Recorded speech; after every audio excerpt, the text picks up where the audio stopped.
लावून दाटला जरी अंधार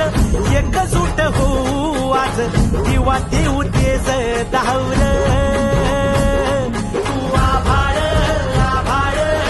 वादळ तुझं तू राजा आसमानीच बळ धावली तू आभाळ आभाळ वादळ तुझं तू राजा आसमानीच बळ अप्रतिम मार्गदर्शन केलं त्याबद्दल मला असं वाटतं टाळ्या वाजल्या पाहिजे.